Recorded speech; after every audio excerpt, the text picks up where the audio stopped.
नमस्कार मित्रांनो, जय श्री कृष्ण. चॅनलवर नवीन असाल चॅनलला सबस्क्राईब करा, लाईक करा आणि शेअर करा. साईडला एक घंटीचं बटन दिलं आहे ते सुद्धा प्रेस करा, जेणेकरून माझी येणारी पुढची व्हिडिओची नोटिफिकेशन सर्वात पहिले तुम्हाला पोहोचेल. चला तर मग वेळ न घेता व्हिडिओला सुरुवात करूया. भागवत गीतेमधील दुसरा अध्याय आज आपण ऐकणार आहोत. श्री गणेशाय नमः. भागवत कथेचा अध्याय दुसरा. संजय म्हणाला, अशा रीतीने करुणेने व्याकुल आणि अश्रुयुक्त नेत्रांच्या शोकांकुल अर्जुनाला श्रीकृष्ण पुढील प्रमाणे वचन बोलले.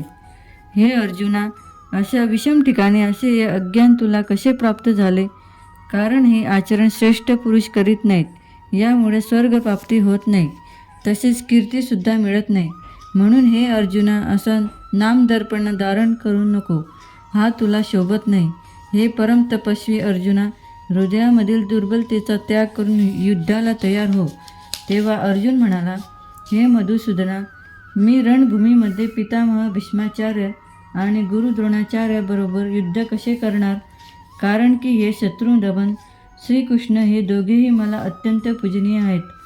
म्हणून या परमपूज्य गुरुजनांना न मारता भिक्षा न खाऊन जनगणने मला जास्त कल्याणकारी दिसते.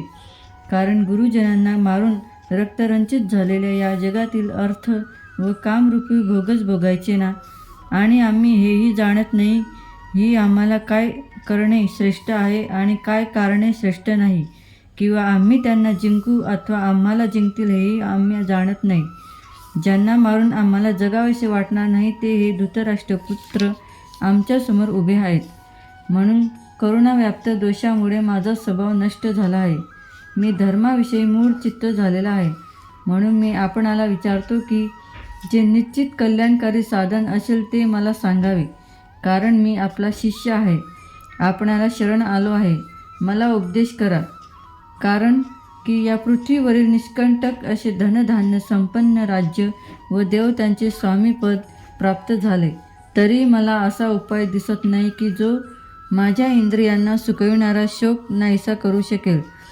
संजय म्हणाला, हे राजा, निद्रेला जिंकणारा अर्जुन त्या अंतर्यामी श्रीकृष्ण महाराजाला अशा प्रकारे बोलून नंतर त्या श्री गोविंदाला मी युद्ध करणार नाही असे स्पष्ट सांगून स्तब्ध झाला. त्यानंतर हे भरतवंशी धृतराष्ट्र अंतर्यामी श्रीकृष्णाने दोन्ही सैन्यांच्या मध्ये त्या शोकंकुल अर्जुनाला हसत हसत असे वचन बोलले.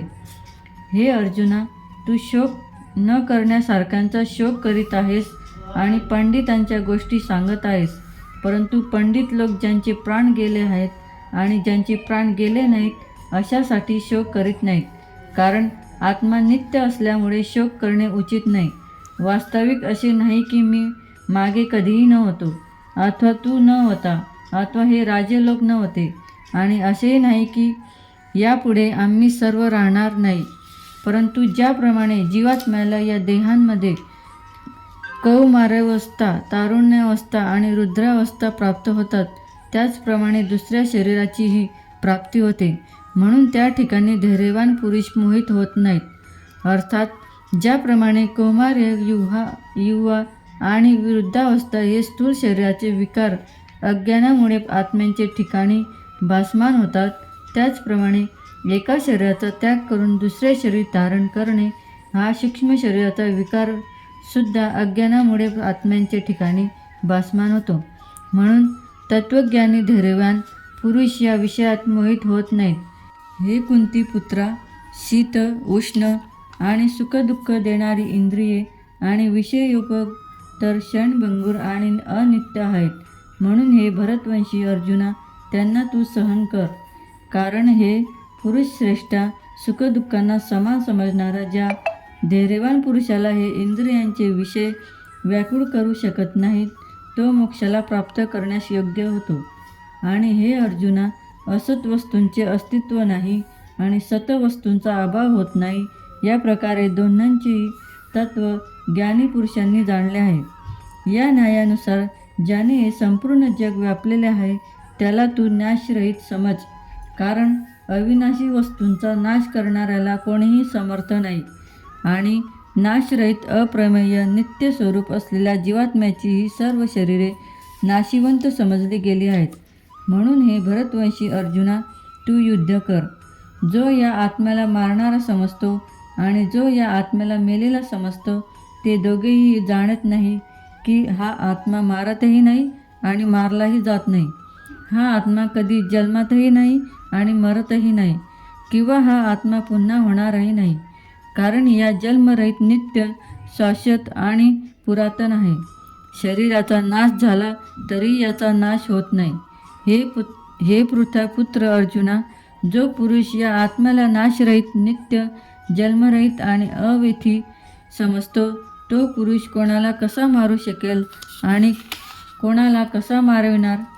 आणि तू जर असे म्हणशील की मी शरीराचा वियोगाचे दुःख करत आहो, तर तेही योग्य नाही. कारण मनुष्य ज्याप्रमाणे जुन्या वस्त्रांचा त्याग करून नवीन वस्त्रे धारण करतो, त्याप्रमाणे जीवात्मा जुनी शरीरे टाकून दुसरी नवीन शरीरे धारण करतो. हे अर्जुना, या आत्म्याला शस्त्रे कापू शकत नाहीत, पाणी त्याला भिजवू शकत नाही आणि वायू त्याला वाढवू शकत नाही, कारण हा आत्मा न तोडता येणारा, न जाळता येणारा, न भिजवला जाणारा, न सुकविता येणारा आहे. हा नित्य, निसंशय, सर्वत्र व्यापून असलेला, अचल स्थिर राहणारा आणि सनातन आहे.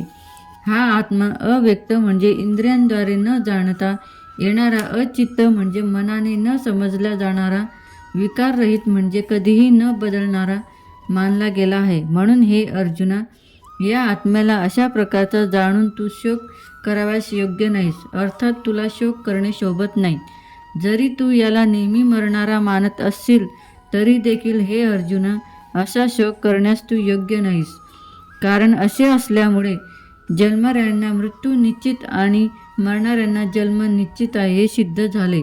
म्हणून तू उपायच नसलेल्या गोष्टींविषयी तू शोक करणे योग्य नाही. ही भीष्मादिकांची शरीरे मायामय असल्यामुळे अनित्य आहेत. म्हणून शरीरांसाठी शुद्ध शोक करणे योग्य नाही. कारण हे अर्जुना, सर्व प्राण्यांना जन्मण्यापूर्वी शरीरे न होती आणि मेल्यानंतरही शरीरे राहणार नाहीत. मग केवळ मध्यंतरीच ते शरीर धारण केलेले दिसतात. म्हणून याविषयी का चिंता करतोस? अर्जुना, हे आत्मतत्व फार गहन आहे, अनाकलनीय आहे. म्हणून एखादा महापुरुष या आत्म्याला आचार्याच्या वस्तूप्रमाणे पाहतो आणि त्याचप्रमाणे दुसरा कोणी महापुरुष आत्माविषयी आचार्यासारखे बोलतो आणि कोणी या आत्म्याला आचार्यासारखे ऐकतो आणि कोणी तर ऐकूनही या आत्म्याला जाणत नाही. हे अर्जुना, हा आत्मा सर्वांच्या शरीरात नेहमी अवध्य आहे. म्हणून सर्व भूत प्राण्यांसाठी तू शोक करण्यास योग्य नाहीस. आणि आपल्या धर्माकडे पाहिले असता तुला भय धरणे योग्य नाही. कारण स्वधर्मानुरूप युद्धापेक्षा अधिक कल्याणकारी कर्तव्य क्षत्रियांसाठी दुसरे कोणतेही नाही. हे पार्था, आपोआप मिळालेले आणि उघडलेले स्वर्गाचे द्वाररूप युद्ध केवळ भाग्यवान क्षत्रिय लोकांनाच मिळते. आणि जर तू हे धर्मयुक्त युद्ध करणार नाहीस तर स्वधर्म आणि कीर्ती यांना गमावून पापाचा भागीदार होशील आणि सर्व लोक तुझी दीर्घकाळपर्यंत अपकीर्तीच कथन करतील. आणि अपकीर्ती तर सन्माननीय पुरुषाला मरण्यापेक्षाही वाईट असते. आणि ज्यांना तू आतापर्यंत सन्माननीय झाला आहेस तेच लोक तुला तुच्छ समजावयास लागतील आणि रणांगणात निर्माण झालेल्या भयामुळे तू युद्ध केले नाही असे मानतील. आणि तुझे शत्रू लोक तुझ्या सामर्थ्यांची निंदा करतील, अनेक प्रकारची अप्रिय विशेषणे तुला लावतील. मग याहून अधिक दुःख कोणते आहे? म्हणून तू युद्ध करणेच सर्व प्रकारे उत्तम आहे. कारण युद्धात मृत्यू पावला तर तुला स्वर्ग प्राप्ती होईल आणि जिंकलास तर पृथ्वीवरील राज्यपद भोगशील. म्हणून हे अर्जुना, युद्धासाठी निश्चय करून उठून उभा राहा.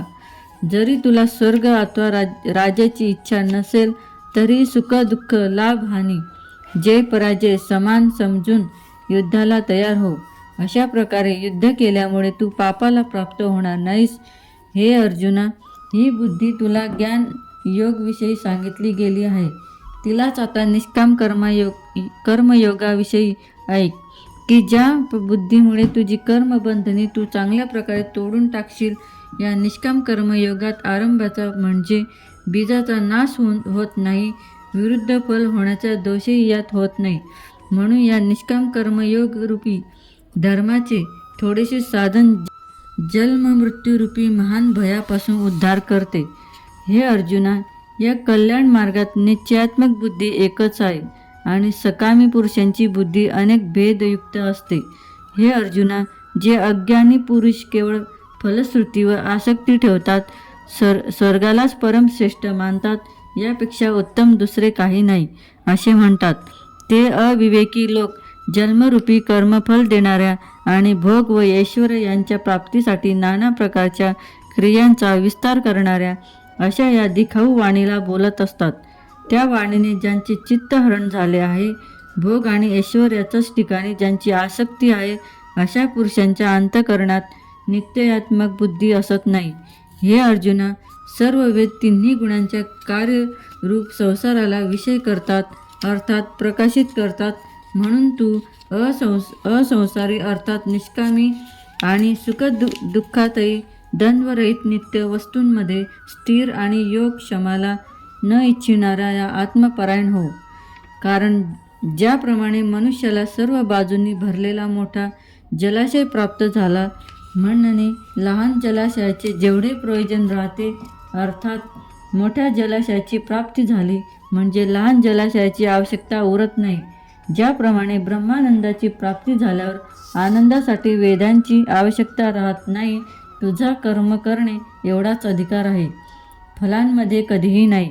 आणि तू कर्माच्या फळांची इच्छा करणारही होऊ नको आणि कर्म न करण्याविषयी तुझी प्रीती नको. हे धनंजया, आसक्तीचा त्याग करून आणि सिद्धी असिद्धीच्या यामध्ये समान बुद्धी ठेवणारा होऊन योगांमध्ये स्थित होऊन कर्मे कर. या समत्व भावालाच योग असे नाव आहे. या समत्वरूपी बुद्धियोगापेक्षा सकाम कर्मे अत्यंत तुच्छ आहेत. म्हणून हे धनंजया, तू समत्व बुद्धियोगाचा आश्रय घे, कारण फलाची वासना ठेवणारे अत्यंत दुर्मिळ आहेत. समत्व बुद्धियुक्त पुरुष पाप व पुण्य या दोहांच्याही या लोकांतच त्याग करतात, अर्थात त्यामध्ये लिप्त होत नाहीत. म्हणून तू समत्व बुद्धी योगासाठीच प्रयत्न कर. या समत्व बुद्धिरूप योगच कर्मामधील चातुर्य अर्थात कर्मबंधनातून सुटण्याचा उपाय आहे. कारण बुद्धियोग युक्त ज्ञानी पुरुष कर्मापासून उत्पन्न होणाऱ्या फलांचा त्याग करून जन्मरूपी बंधनातून सुटलेले असे निर्दोष अर्थातच अमृतमय परमपदाला प्राप्त होतात. हे अर्जुना, ज्यावेळी तुझी बुद्धी मोहरूपी दलदलीमधून पूर्णपणे तरून जाईल, तेव्हा तुला ऐकण्यासारखा व ऐकलेल्या गोष्टी विषयी वैराग्य प्राप्त होईल. अनेक प्रकारचे सिद्धांत ऐकून विचलित झालेली तुझी बुद्धी जेव्हा परमात्म्याच्या स्वरूपामध्ये अचल व स्थित होईल, तेव्हा तू समत्वरूप योगाला प्राप्त होशील. भगवंताची अशी वचने ऐकून अर्जुनाने विचारले की, हे केशवा, समाधीमध्ये स्थिर असलेल्या स्थित प्रज्ञेची लक्षणे कोणती आहेत? स्थितप्रज्ञ पुरुष कसा बोलतो, कसा बसतो, कसा चालतो? यानंतर श्रीकृष्ण म्हणाले, हे अर्जुना, ज्यावेळी हा पुरुष मनातील सर्व कामनांचा त्याग करून आत्म्यानेच आत्म्यांचे ठिकाणी संतुष्ट होतो, तेव्हा त्याला स्थित बुद्धी म्हणतात. दुःखांच्या प्राप्तीमध्ये ज्याचे मन उदररहित असते, सुखांच्या प्राप्तीत ज्यांची इच्छा दूर झालेली असते, ज्यांचे राग, भय आणि क्रोध नष्ट झाले आहेत, अशा मुनी स्थित प्रज्ञ म्हटला जातो. जो पुरुष सर्वज्ञ स्नेहरहित झाला आहे, त्या शुभ आणि अशुभ वस्तू मिळवल्या असता प्रसन्न होत नाही किंवा द्वेषही करीत नाही, त्याची बुद्धी स्थिर झाली आहे. आणि ज्याप्रमाणे कासव आपल्या अवयवांना शरीरात सामावून घेतो, त्याप्रमाणे हा पुरुष इंद्रियांच्या विषयापासून इंद्रियांना आवरून धरतो, तेव्हा त्याची बुद्धी स्थिर होते. तथापि इंद्रियांद्वारे विषयांचे ग्रहण न करणाऱ्या पुरुषांचे विषय निवृत्त होतात, परंतु त्यांचा राग निवृत्त होत नाही. आणि या पुरुषांचा राग देखील परमात्म्याच्या साक्षात्काराने निवृत्त होतो. आणि हे अर्जुना, ज्या अर्थी प्रयत्न करीत असलेल्या बुद्धिवान पुरुषांच्या मनाला शोभविणारी इंद्रिये बलात्काराने हरण करतात, म्हणून मनुष्याने त्या सर्व इंद्रियांना वश करून या चित्ताचा माझ्या ठिकाणी संयोग करून मतपरायण व्हावे. कारण ज्या पुरुषांची इंद्रिये वश होतात, त्यांचीच बुद्धी स्थिर होते. हे अर्जुना, मनासहित इंद्रियांना वश करून मतपरायण न झाल्यामुळे मनाच्या योगाने विषयांचे चिंतन होते आणि विषय चिंतन करणाऱ्या पुरुषांची त्या विषयाच्या ठिकाणी आसक्ती उत्पन्न होते. आसक्तीमुळे त्या विषयांबद्दल कामना उत्पन्न होते आणि कामनेमध्ये विघ्न उत्पन्न झाले तर क्रोध निर्माण होतो. क्रोधामुळे अविवेक अर्थात मूढ भाव उत्पन्न होतो. अविवेकाने स्मरणशक्ती भ्रष्ट होते. स्मरणशक्ती भ्रष्ट झाल्यामुळे बुद्धीचा म्हणजेच ज्ञानशक्तीचा नाश होतो आणि मनुष्य आपल्या श्रेयस साधनांपासून दूर जातो. परंतु स्वाधीन अंतःकरणाचा पुरुष वश केलेल्या इंद्रियांद्वारा विषय भोगत असताना अंतःकरणाची प्रसन्नता म्हणजे शुद्धता प्राप्त करतो. त्या शुद्धतेमुळे मनुष्याच्या संपूर्ण दुःखाचा अभाव होऊन जातो आणि त्या प्रसन्नचित्त पुरुषांची बुद्धी लवकर आणि चांगल्या प्रकारे स्थिर होते. हे अर्जुना, साधनरहित पुरुषांच्या अंतःकरणात श्रेष्ठ बुद्धी असत नाही आणि त्या अयुक्त्यांच्या अंतःकरणात आस्तिक भाव सुद्धा नसतो. आस्तिक भाव नसणाऱ्या पुरुषांच्या ठिकाणी शांती नसते. मग शांतीरहित पुरुषांना सुख कसे होईल? कारण पाण्यातील नावेला वारा हरण करतो त्याप्रमाणे विषात संचार करीत असलेल्या इंद्रियांपैकी ज्या इंद्रियांसोबत मन राहते ते एकटेच इंद्रिय त्या अयुक्त पुरुषांच्या बुद्धीचे हरण करते. म्हणून हे महाभाव अर्जुना, ज्या पुरुषांची इंद्रिये सर्व प्रकारे इंद्रियांच्या विषयासून वश केलेली असतात त्याची बुद्धी स्थिर होते. आणि हे अर्जुना, सर्व भूतप्राण्यांची जी रात्र असते त्यावेळी नित्यशुद्ध बोधस्वरूप परमानंदांमध्ये भगवंताला प्राप्त झालेल्या योगी जागत असतो आणि ज्या नश्वर श्रणभंगीर संसार सुखाच्या ठिकाणी सर्व प्राणी जागत असतात ती तत्वज्ञ मुनींची रात्र असते. ज्याप्रमाणे सर्व बाजूने परिपूर्ण व अचल अशा समुद्रांमध्ये अनेक नद्यांचे पाणी त्याला विचलित न करता समाविष्ट होते, त्याप्रमाणे ज्या स्थिर बुद्धी पुरुषांच्या ठिकाणी सर्व प्रकारचे भोग कोणत्याही प्रकारचा विकार उत्पन्न न करता समाविष्ट होतात, तो पुरुष परमशांतीला प्राप्त होतो. भोगांची इच्छा करणारा परमशांतीला मुळीच प्राप्त होत नाही. कारण जो पुरुष संपूर्ण कामनांचा त्याग करून ममतारहित, अहंकाररहित आणि इच्छारहित होऊन वर्तन करतो त्याला शांती प्राप्त होते. हे अर्जुना, ही ब्रह्मप्राप्ती झालेल्या पुरुषांची स्थिती आहे. ही स्थिती प्राप्ती झाली असता तो योगी पुरुष कधीही मोहित होत नाही आणि अंतकाळी देखील या निष्ठेमध्ये होऊन ब्रह्मानंदाला प्राप्त होतो. याप्रमाणे श्रीमद भागवत रूपी उपनिषद व ब्रह्मविद्या तसेच योगशास्त्राविषयी श्रीकृष्ण व अर्जुन यांच्या संवादातील सांख्ययोग नावाचा हा दुसरा अध्याय संपूर्ण झाला. श्री गणेशाय नमः. भगवान श्रीकृष्ण की जय.